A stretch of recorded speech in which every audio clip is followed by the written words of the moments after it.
A gente vai conversar com o economista Henrique Meirelles, que já foi ministro da Fazenda, presidiu o Banco Central. Ministro, boa noite. É bom demais ter o senhor aqui com a gente sempre. Espero que agora eu consiga te ouvir e o senhor também consiga me ouvir. Então vamos lá. Minha primeira pergunta é se o shutdown lá nos Estados Unidos pode impactar o Brasil. Olha, evidentemente que um shutdown na economia americana tem reflexos bastante importantes, inclusive aí foi colocado pelo Vinícius a questão dos dados de emprego da economia como um todo, que seriam divulgados até sexta-feira e que podem não ser divulgados. Então, o shutdown ele pode fazer duas coisas. Primeiro, não ser possível divulgar, quer dizer, acabar pelo menos temporariamente, com a divulgação de números importantes para a análise da economia. Segundo, para serviços essenciais do governo, apesar que muitos desses serviços já estavam sendo atacados pelo Donald Trump e já num processo de demissão bastante importante no setor público. Então, é algo que realmente complica muito, de um lado, a análise, e, de outro lado, obviamente, o funcionamento do governo americano. Mas, em termos de reflexos para o Brasil, existe alguma coisa das empresas que têm interação com os Estados Unidos, estão importando, estão exportando, ou que dependem de alguns dados americanos para fazer as suas análises, mas eu não acredito em grande impacto pelo Brasil, para o Brasil, com esta paralisação que é o shutdown. Agora, vamos ver quanto tempo vai demorar isso. Normalmente, e essa é a razão porque não houve um impacto tão grande nos mercados, isso aí é resolvido aí dentro de alguns dias. Né? Num primeiro momento, todos aí ficam muito firmes, arraigados à sua posição, mas depois que há o shutdown em função disso, evidentemente, que prevalece a responsabilidade das pessoas de tentar achar uma solução para o governo do país voltar a funcionar. E também não deve ter grandes impactos para outras economias aí ao redor do mundo. E queria te ouvir pela expectativa para o fim desse shutdown. O senhor aposta no quê? Olha, eu não acredito em impactos muito grandes para outras economias, na medida que os Estados Unidos continuem exportando, continuem importando, e as companhias que operam, por exemplo, a companhia americana que tem subsidiária no Brasil, ela tem um certo impacto da economia americana, etc., mas não será o shutdown especificamente que vai ter um impacto muito grande nas operações brasileiras dessa companhia de capital americano. E a mesma coisa, então, acontece em outros países. Né? Agora, é uma coisa séria, é evidente, o governo americano começa a parar praticamente em todos os lados. É impossível se manter isso por muito tempo. Quer dizer, os dois partidos políticos dos Estados Unidos terão que chegar a um acordo e aprovar um orçamento, seja esse exatamente o orçamento apresentado pelo Trump, né, do Beautiful Budget, etc., da maneira como ele colocou, mas vai ter que se chegar a um acordo, certamente, inclusive porque o governo não vai continuar parado. Agora, se você olhar, ver o que as pessoas estão dizendo, o próprio Trump dá uma dura, etc., mas na realidade não há um sinal, digamos assim, de desespero. Vai ter que se chegar a um acordo, é um acordo que se chega no Congresso. E normalmente, em momentos, em anos anteriores, depois de alguns dias, se achou uma solução. Vou passar para a pergunta do Vinícius Torres Freire. Vinícius. Ministro, hoje a Suprema Corte dos Estados Unidos decidiu que não vai haver demissão imediata da diretora do Fed, a Lisa Cook, que pelo menos vai ter que ser esperado, pelo menos o julgamento, né, o processo lá em janeiro.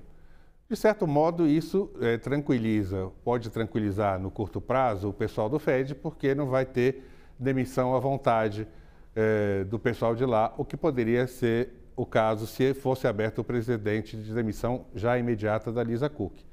Agora, o senhor acha que daqui por diante ainda o presidente Donald Trump vai tentar manter a sua campanha de fazer um Fed dele? Vai tentar conseguir cabeças de algum modo para ter uma maioria na bancada do Fed?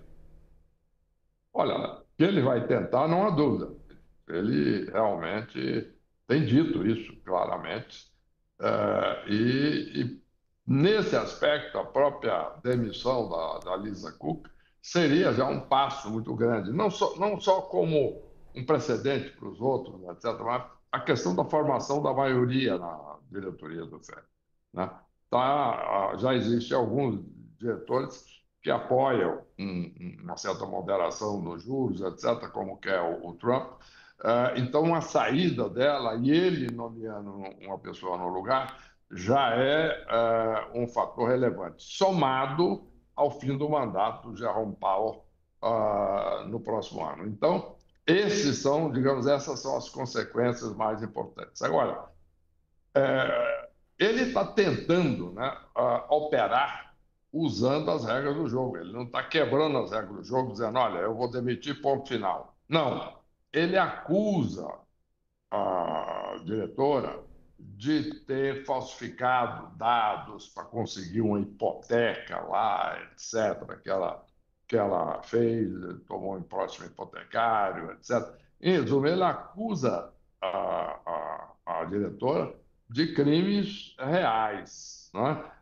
De crimes que, em tese, justificariam, caso provados, justificariam a saída dela. Agora, evidentemente que o que causa extremo desconforto é o fato de que ele está atacando isso, primeiro, com a diretora do tipo mais hawkish, quer dizer, que acredita numa política mais firme do Fed, etc., não cede ao desejo do Trump de nenhuma maneira, e, e essa ideia dele de procurar justas causas, acusando ela de procedimentos criminais, etc., essa sim é um dado perigoso, porque a Suprema Corte, para manter a integridade das instituições americanas, ela precisa levar isso muito a sério e fazer um julgamento aí muito detalhado, olhando todas essas supostas alegações do Trump,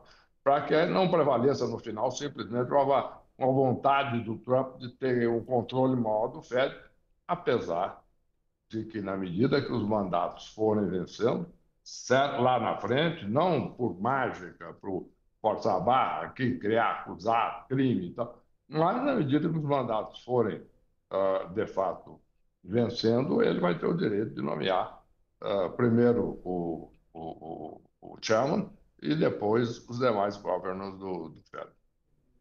Eu vou passar para a pergunta agora do nosso analista de política, Eduardo Gayer, lá em Brasília. Gayer, fica à vontade. Ministro, boa noite, Cris, Vinícius e a todos que nos assistem.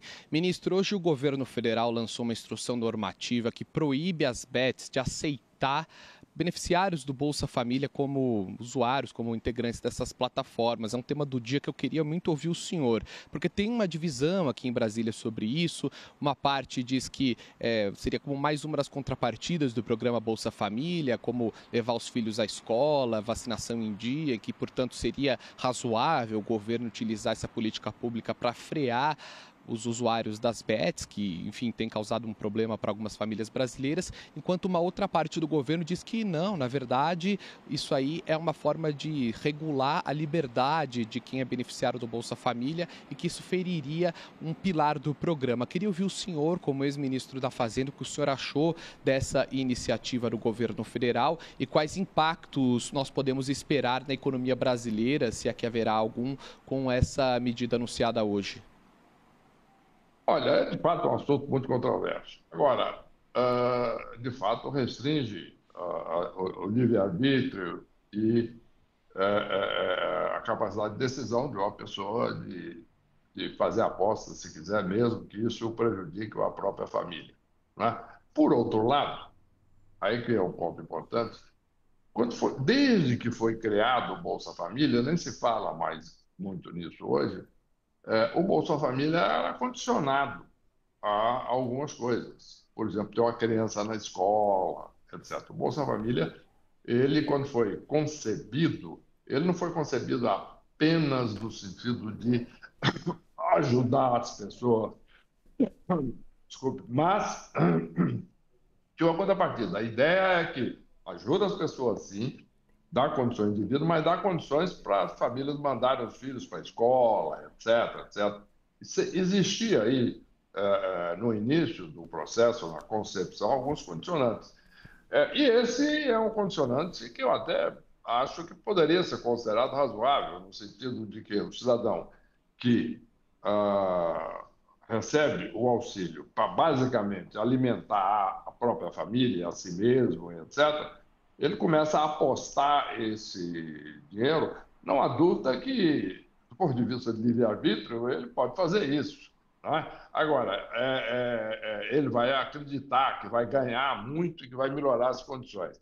Mas, na realidade, eu acho até compreensível, porque isso é uma injeção de recursos do governo, não é assim. O cidadão está trabalhando, tem lá um emprego, gasta, recebe o salário e gasta como quiser. Bom, aí tentar interferir nisso seria um absurdo completo, do ponto de vista de livre-arbítrio. Agora, no momento em que o governo faz um auxílio melhorando, tentando melhorar a vida das pessoas, desde o início, como eu disse, já havia condicionantes aí, e esse me parece um condicionante razoável, né? Evitar que o cidadão receba o dinheiro fundamental para a sua própria subsistência e da própria família e vá apostar isso dentro de uma ilusão que vai ganhar muito.